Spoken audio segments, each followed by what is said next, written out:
Hello, a very good morning to all of you. Welcome to my channel NG Medicals. In this video, we are going to see the physiology of labor. So, first of all, we should know what is this physiology of labor. Physiology of labor changes होते हैं during before delivery. ठीक है, तो delivery से पहले mother के अंदर जितने भी चेंजेस हो रहे हैं वो है आपके फिजियोलॉजी ऑफ द लेबर. ठीक है, तो अब ये चेंजेस हो क्यों रहे हैं भाई? हर किसी का कुछ ना कुछ तो पर्पस होता है. तो ये जो चेंजेस हो रहे हैं डिलीवरी से पहले मदर के अंदर, तो ये क्यों हो रहे हैं? तो सबसे पहले हम सब जान रहे हैं कि अगर मदर प्रेग्नेंट है, ठीक है, तो उसके अंदर एक प्लासेंटा होगा, कॉर्ड होगी, उसके साथ बेबी अटैच होगा, है ना. दिस इज हैप्पी बेबी जो कि एक अटैच है. अब क्या है कि 9 मंथ आते आते यूट्रस को अपने अंदर चेंजेस लाने होते हैं. अगर वो चेंजेस नहीं लाएगा तो ये बेबी जो है वो सेफली मदर से बाहर डिलीवर नहीं हो पाएगा. तो बेबी को सेफ डिलीवर करने के लिए, प्लासेंटा को सेफली बाहर निकालने के लिए और वजाइनल डिलीवरी को अच्छे से कंप्लीट करने के लिए फिजियोलॉजिकल चेंजेस होते हैं ड्यूरिंग लेबर. तो चलिए देख लेते हैं कि क्या क्या चेंजेस हो रहे हैं. तो हम कह सकते हैं कि changes before the delivery of the baby for the purpose of safe expulsion of the foetus. ठीक है, क्या कह सकते हैं हम? चेंजेस हो रहे हैं कब? Before the delivery of the baby for safe expulsion of foetus. ठीक है, तो सेफली फीटस को बाहर निकालने के लिए, नॉर्मल डिलीवरी को फॉलो करने के लिए चेंजेस अपने आप ही होना स्टार्ट हो जाते हैं. अब क्या चेंजेस होना स्टार्ट हो जाते हैं? तो ये चेंजेस डिवाइड हैं दो पार्ट में. यूट्राइन कॉन्ट्रैक्शन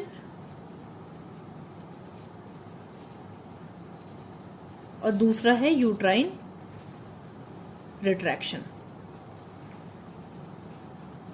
आप परेशान ना होइएगा, मैं आपको नोट्स भी दे दूंगी, क्लियर नोट्स दिखाऊंगी आपको. आप क्लिक कर लेना उसको और नोट कर लेना अपनी कॉपी में. ठीक है, तो यहाँ पे क्या हो रहा है कि यूट्राइन कॉन्ट्रैक्शन और यूट्राइन रिट्रैक्शन हो रहा है. तो सिंपल सी चीज है, जो बेबी है उसको यूट्रस से बाहर निकलना है, तो चेंजेस मेनली कहाँ देखने को मिलेंगे? यूट्रस के अंदर देखने को मिलेंगे. अब what is this uterine contraction? जैसा कि हम सब जानते हैं कि एक बच्चेदानी यानी कि एक यूट्रस वो इस तरह से अपने आप को कॉन्ट्रैक्ट और रिट्रैक्ट करता है, इस तरह से. ठीक है, क्यों? क्योंकि यहाँ पे है प्लासेंटा से अटैच है बेबी और ये दोनों यूट्राइन वॉल्व है. अगर यूट्राइन वॉल्व यानी कि यूट्रस की जो दीवारें हैं, वॉल हैं, वो इस तरह से अपने आप को मूव नहीं करेंगी तो जो प्लासेंटा अटैच है वो डिटैच कैसे होगा? वो उखड़ेगा कैसे? और जब वो डिटैच नहीं होगा तो एक बेबी की डिलीवरी नहीं हो पाएगी. ठीक है, तो मेन पर्पस क्या है? प्लासेंटा को और बेबी को बाहर निकालने के लिए यूट्रस अपने आप को इस तरह से कॉन्ट्रैक्ट करता है, फिर रिट्रैक्ट करता है, कॉन्ट्रैक्ट करता है, रिट्रैक्ट करता है. जब ये इस तरह से मूव करता है तो बेबी का प्लासेंटा का डिटैचमेंट हो जाता है एंड बेबी की डिलीवरी हो जाती है. सो ये था आपका यूट्राइन कॉन्ट्रैक्शन. और रिट्रैक्शन मीन्स जब यूट्रस अपने आप को इस तरह से फैला देता है, उसको रिट्रैक्ट कहते हैं. कॉन्ट्रैक्ट मीन्स इस तरह से सिकोड़ना, रिट्रैक्ट मीन्स थोड़ा सा फैला देना. रिलैक्सेशन और रिट्रैक्शन दो वर्ड है. रिलैक्सेशन मीन्स होता है कि मसल्स एकदम रिलैक्स हो गई, अब उनको कॉन्ट्रैक्ट होने में टाइम लगेगा. लेकिन ड्यूरिंग डिलीवरी क्या होता है कि हमें कॉन्ट्रैक्शन जल्दी चाहिए होते हैं. इसी वजह से आपके मसल्स में जब थोड़ा वाइब्रेशंस यानी थोड़ा करंट रह जाता है, उस टाइम को हम रिट्रैक्शन बोलते हैं. इसका मतलब मसल्स में थोड़ा सा करंट, थोड़ा सा वाइब्रेशन रह गया है, पूरी तरह से मसल्स रिलैक्स नहीं हो गई हैं, तो हम उसे रिट्रैक्शन बोलते हैं. ठीक है, चलिए आगे देख लेते हैं। तो कॉन्ट्रैक्शन की पहले बात करेंगे। कॉन्ट्रैक्शन जो है वो हमारे फिर से दो पार्ट में डिवाइड हो गए। एक है आपका ब्रैक्सटन हिच कॉन्ट्रैक्शंस,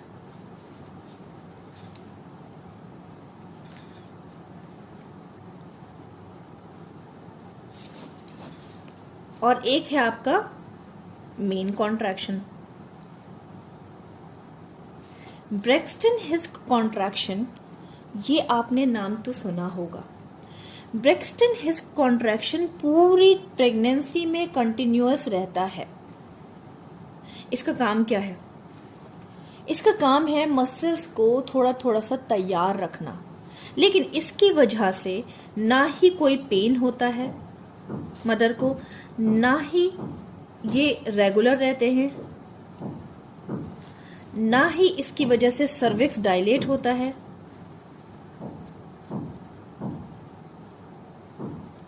और ना ही इसकी वजह से बेबी की डिलीवरी होती है।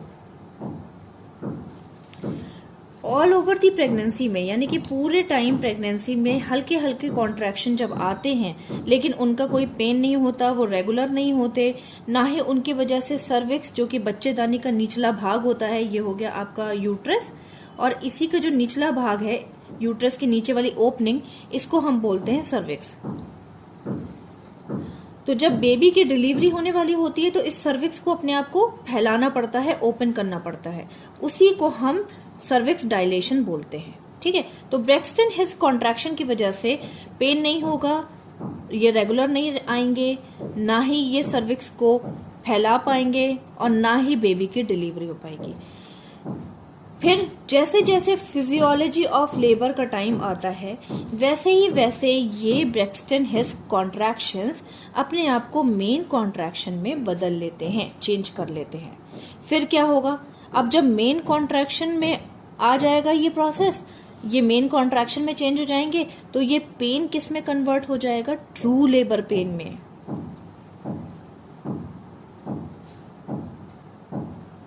ट्रू लेबर पेन कौन होता है? वो लेबर पेन जो कि सच में बेबी की डिलीवरी कराने में हेल्प करता है, वो लेबर पेन जो कि रेगुलर रहते हैं। यस, वो लेबर पेन जो कि सर्विक्स को फैलाने का काम करते हैं। यस, वो लेबर पेन जो ये सब करने के बाद बेबी की डिलीवरी करा देते हैं। तो आई थिंक आप समझ गए होंगे यूट्राइन कॉन्ट्रैक्शन दो तरह के होते हैं, ब्रैक्सटन हिच कॉन्ट्रैक्शन और मेन कॉन्ट्रैक्शन।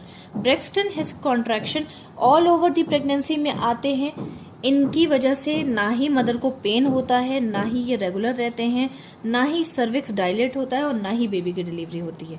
और यही कॉन्ट्रैक्शन बाद में अपने आप को स्ट्रॉन्ग कर लेते हैं, और जब बेबी की डिलीवरी का टाइम आता है तो ये मेन कॉन्ट्रैक्शन में चेंज हो जाते हैं। इसकी वजह से मदर को पेन होने लगता है। आपने देखा होगा मदर बहुत तेज तेज चिल्लाती है। अब पेन क्यों हो रहा है? क्योंकि इन कॉन्ट्रैक्शन के आने की वजह से मदर की स्ट्रेचनिंग ऑफ दी मसल हो रही है, मसल स्ट्रेच हो रही है। ठीक, मसल जब स्ट्रेच होंगी तो पेन होगा। साथ ही साथ जो यूट्रस की बीच वाली लेयर होती है जिसको हम मायोमेट्रियम बोलते हैं, मायोमेट्रियम मीन्स मिडिल लेयर जो होती है, उसके अंदर रिच ब्लड सप्लाई होती है, रिच ब्लड सप्लाई। किसमें? मायोमेट्रियम में। मायोमेट्रियम में रिच ब्लड सप्लाई होती है। तो जब कॉन्ट्रैक्शन तेज तेज आने लगते हैं तो ये ब्लड सप्लाई कंप्रेस होने लगती है, दबने लगती है। जब ये ब्लड सप्लाई दबने लगती है तो वहां पे क्या होता है कि पेन होना स्टार्ट हो जाता है, हैवी पेन होना स्टार्ट हो जाता है, वही होता है पेन। और साथ ही साथ आपका सर्विक्स जो है वो भी अपने आप को इस तरह से स्ट्रेच कर रहा होता है, फैला रहा होता है, अपने आप को ओपन कर रहा होता है, उसका भी पेन होता है। तो ये सारी चीजें होती हैं। आई थिंक इतना आपको क्लियर हुआ होगा। नेक्स्ट देख लेते हैं इसमें। इसके बाद क्या चेंजेस आएंगे? इसके बाद अच्छा, जो कॉन्ट्रैक्शन आ रहे हैं वो क्यों आ रहे हैं ये भी हमें पता होना चाहिए। वाई कॉन्ट्रैक्शंस क्यों आ रहे हैं? तो आपको पता होना चाहिए कि आपके यूट्रस के पास फैलोपियन ट्यूब होती है, राइट? यूट्रस के पास फैलोपियन ट्यूब होती है। फैलोपियन ट्यूब जहां से स्टार्ट होती है दोनों साइड पे, वहां पे पेसमेकर होते हैं। पेसमेकर, ठीक है। यही पेसमेकर कॉन्ट्रैक्शंस लाना स्टार्ट करते हैं। दोनों साइड के पेसमेकर कॉन्ट्रैक्शंस लाना स्टार्ट कर देंगे।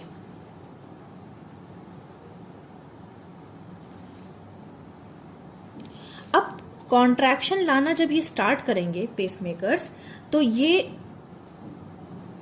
इससे क्या होगा, इससे ये होगा कि दो पेसमेकर हैं तो दोनों ही बराबर से कॉन्ट्रैक्शन नीचे की ओर फेंकेंगे, ठीक है, नीचे की ओर कॉन्ट्रैक्शन देंगे।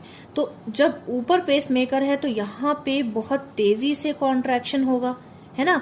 तो बहुत तेजी से कॉन्ट्रैक्शन की वजह से ऊपर का एरिया ज्यादा सिकुड़ जाएगा, नीचे का एरिया कम सिकुड़ेगा, ऐसे ऐसे, ठीक है, ऐसे ऐसे ऐसे ऐसे।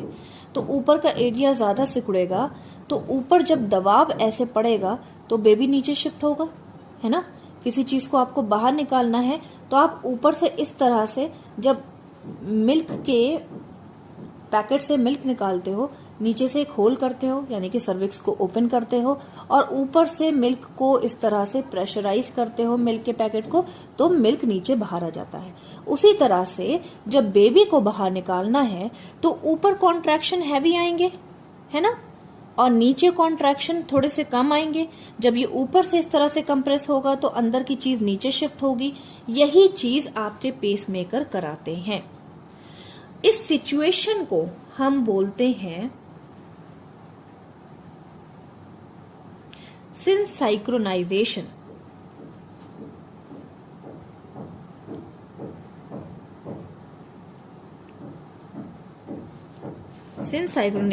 सिंक्रोनाइजेशन। तो पेसमेकर की वजह से एक तो सिंक्रोनाइजेशन हो रहा है, इसका मतलब कॉन्ट्रैक्शन नीचे की ओर बराबर से आ रहे हैं और ऊपर का एरिया ज्यादा कॉन्ट्रैक्ट हो रहा है। दूसरा, फंडल डोमिनेंट हो रहा है।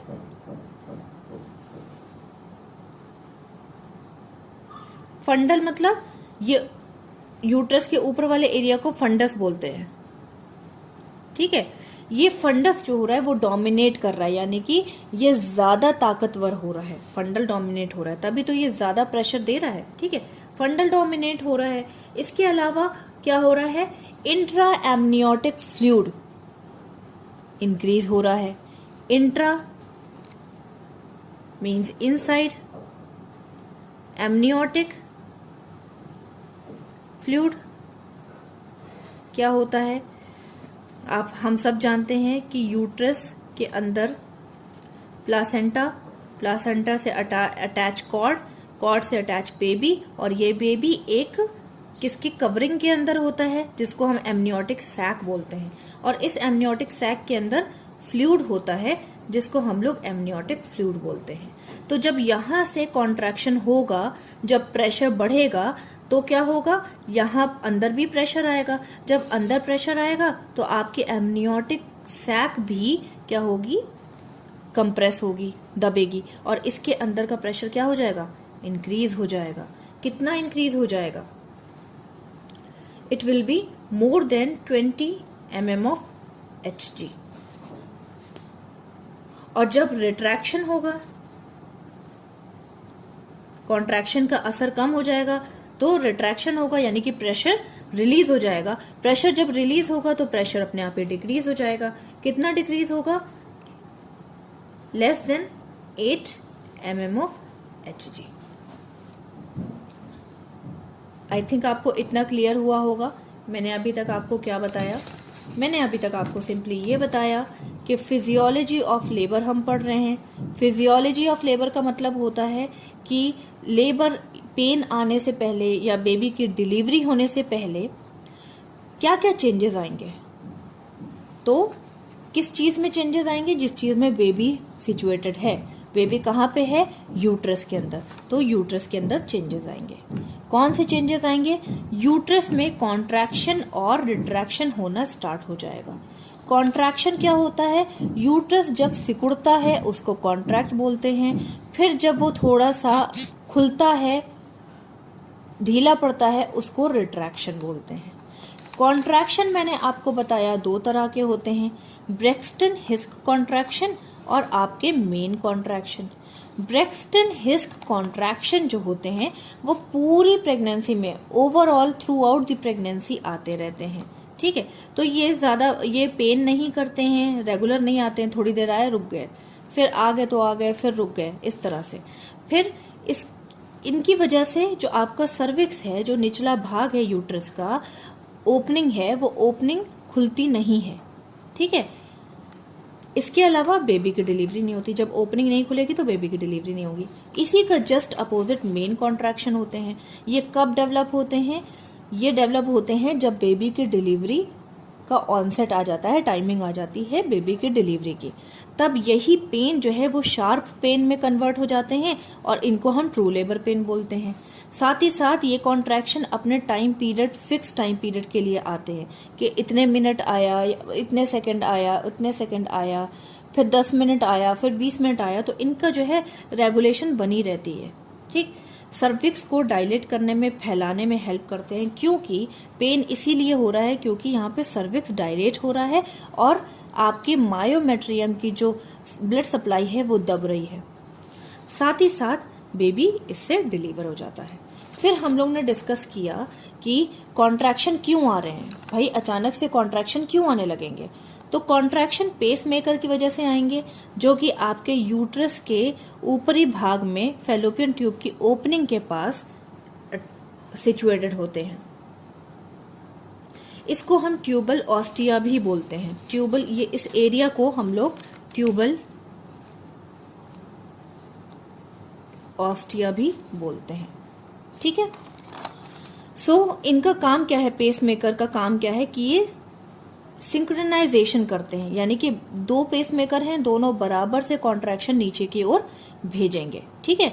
दोनों बराबर से नीचे की ओर भेजेंगे, जिसकी वजह से ऊपर का एरिया जहां पे कॉन्ट्रैक्शन बहुत शार्प आएंगे ये डोमिनेट हो जाएगा, ये ज्यादा कॉन्ट्रैक्ट करेगा और इसके कॉन्ट्रैक्शन की वजह से जो बेबी होगा वो नीचे की ओर शिफ्ट होने लगेगा और यहां से प्लासेंटा भी उखड़ने लगेगा, ठीक है। साथ ही साथ बेबी के सराउंडिंग में जो एमनियोटिक सैक है वो, उसके अंदर भी प्रेशर बढ़ जाएगा।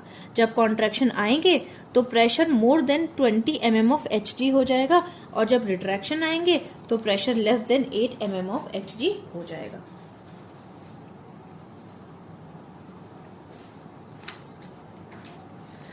अब जब कॉन्ट्रैक्शन आए तो भाई इसका कोई रिजल्ट भी आना चाहिए, है ना। ऐसा थोड़ी ना है कि कॉन्ट्रैक्शन जिंदगी भर आते रहेंगे, नहीं, कुछ तो रिजल्ट निकलेगा ना। तो क्या रिजल्ट निकलेगा? इसकी वजह से यूट्रस हार्ड हो जाएगा, साथ ही साथ पेन जो है कंटिन्यूअस इंक्रीज होता रहेगा। इसके अलावा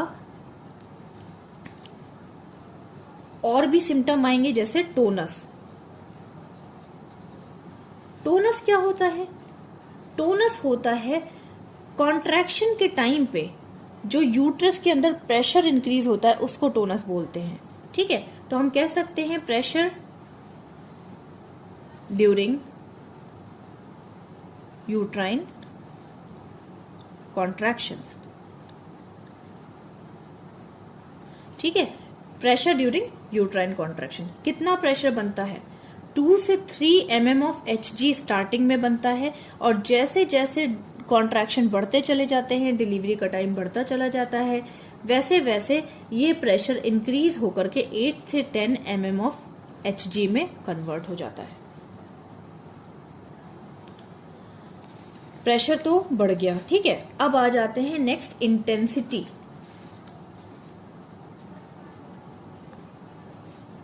इंटेंसिटी, इस वर्ड इंटेंसिटी का क्या मतलब है? इंटेंसिटी का मतलब है स्ट्रॉन्गनेस। किसकी स्ट्रॉन्गनेस? कॉन्ट्रैक्शन की, ओके। कॉन्ट्रैक्शन की स्ट्रॉन्गनेस कितनी बड़ी, ये हम देखने वाले हैं। कितनी बड़ी? फर्स्ट स्टेज में 40 से 50 mm ऑफ Hg तक बढ़ जाएगी, ठीक है। फिर ऐसे ऐसे सेकेंड स्टेज में आपकी 100 से 120 mm ऑफ Hg तक इंक्रीज हो जाएगी। इस तरह से कॉन्ट्रैक्शन अपने आप को स्ट्रॉन्ग करते रहेंगे। जैसा कि मैंने आपको बताया, जितने स्ट्रॉन्ग कॉन्ट्रैक्शन उतनी ही जल्दी प्लासेंटा डिटैच होगा, उतनी ही जल्दी बेबी की डिलीवरी हो जाएगी। मान लीजिए अगर इंटेंसिटी लो हो गई, डिक्रीज हो गई, इसका मतलब कॉन्ट्रैक्शन की जो स्ट्रांगनेस है वो भी डिक्रीज हो जाएगी। इसका मतलब बेबी की डिलीवरी में प्रॉब्लम आ जाएगी। नेक्स्ट आ जाते हैं ड्यूरेशन। ड्यूरेशन का मतलब हम सब जानते हैं, टाइमिंग। कितने टाइमिंग में जो है ये आ रहे हैं कॉन्ट्रैक्शंस, तभी तो हम उसे रेगुलर कॉन्ट्रैक्शंस बोलेंगे, है ना। तो टाइमिंग कितना, 30 सेकेंड स्टार्टिंग में, अर्ली स्टेज में 30 सेकेंड तक आते हैं। फिर ये इंक्रीज होते चले जाते हैं, इंक्रीज होते चले जाते हैं, इंक्रीज होते चले जाते हैं। नेक्स्ट है आपकी फ्रीक्वेंसी। फ्रीक्वेंसी का मतलब क्या होता है? फ्रीक्वेंसी का मतलब होता है कि कितनी देर में आ रहे हैं, है ना, कितने कितने टाइम में आ रहे हैं। तो जब अर्ली स्टेज होती है तो उसमें 10 से 15 मिनट के गैप पे आपका कॉन्ट्रैक्शन आना शुरू हो जाता है। ठीक है, 10 से 15 मिनट के गैप पे कॉन्ट्रैक्शन आता है। मतलब अभी अगर कॉन्ट्रैक्शन आए, फिर 10 या 15 मिनट के गैप पे फिर से कॉन्ट्रैक्शन आए, फिर 10-15 मिनट के गैप पे फिर से कॉन्ट्रैक्शन आए, फिर 10-15 मिनट के गैप पे फिर से कॉन्ट्रैक्शन आए। ठीक, वैसे वैसे जैसे स्टेज बढ़ती चली जाती है, सेकेंड स्टेज आ गई मान लीजिए, तो इनका टाइम पीरियड डिक्रीज होता चला जाता है और जल्दी आने लगते हैं। अब कितनी देर में आ रहे हैं? 2 से 3 मिनट के गैप पे, 2 से 3 मिनट के गैप पे कॉन्ट्रैक्शन आ रहे हैं। ठीक है, पहले 10 मिनट के गैप पे आ रहे थे, 15 मिनट के गैप पे आ रहे थे, अब 2 से 3 मिनट के गैप पे ये कॉन्ट्रैक्शंस आ रहे हैं।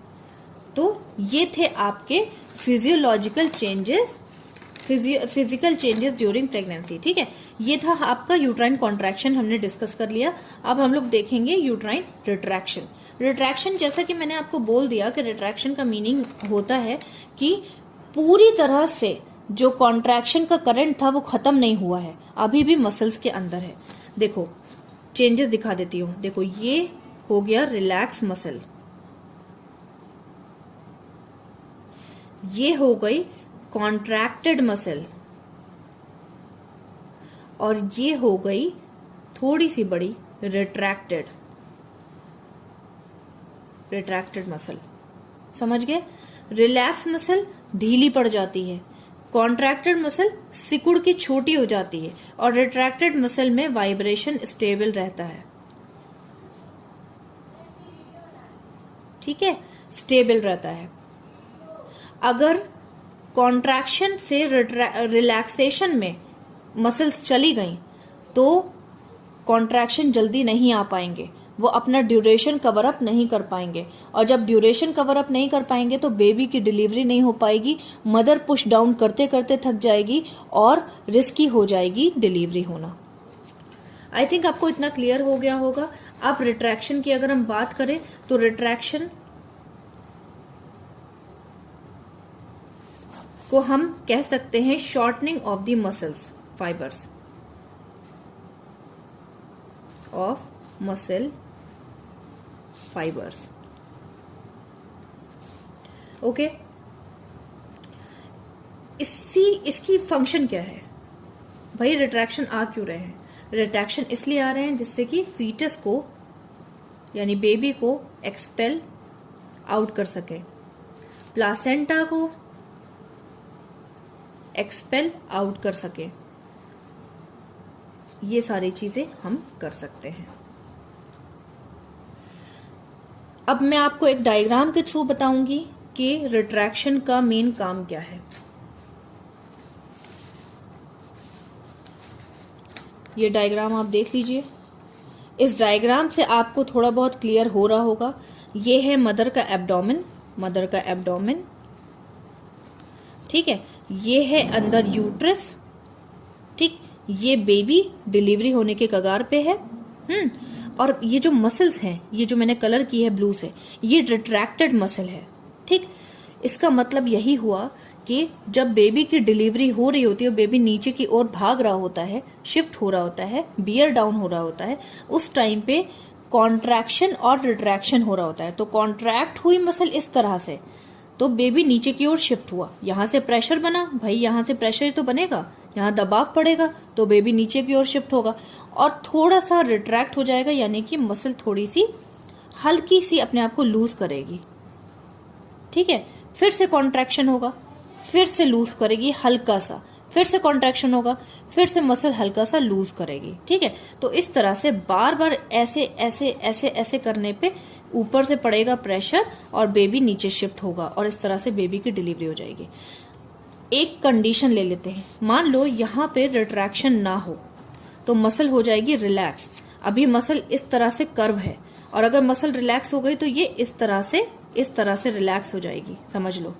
और जब ये मसल रिलैक्स हो जाएगी तो इसमें कॉन्ट्रैक्शन आना मुश्किल हो जाएंगे, और जब इसमें कॉन्ट्रैक्शन आना मुश्किल हो जाएंगे तो बेबी नीचे शिफ्ट नहीं होगा।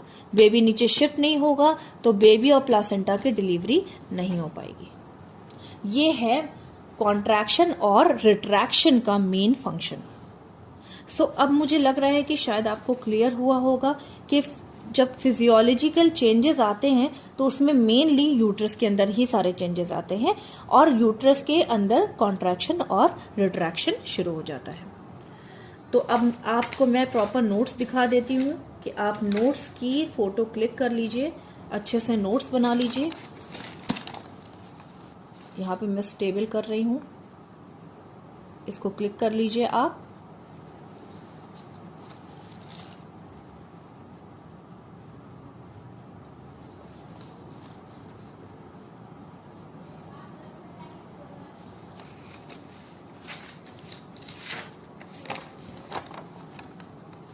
सेकंड है ये, सेकंड पेज।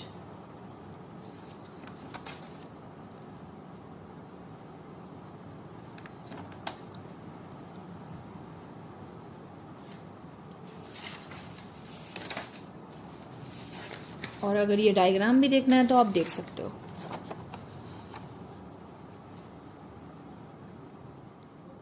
ठीक है, सो आई थिंक आपको क्लियर हुआ होगा।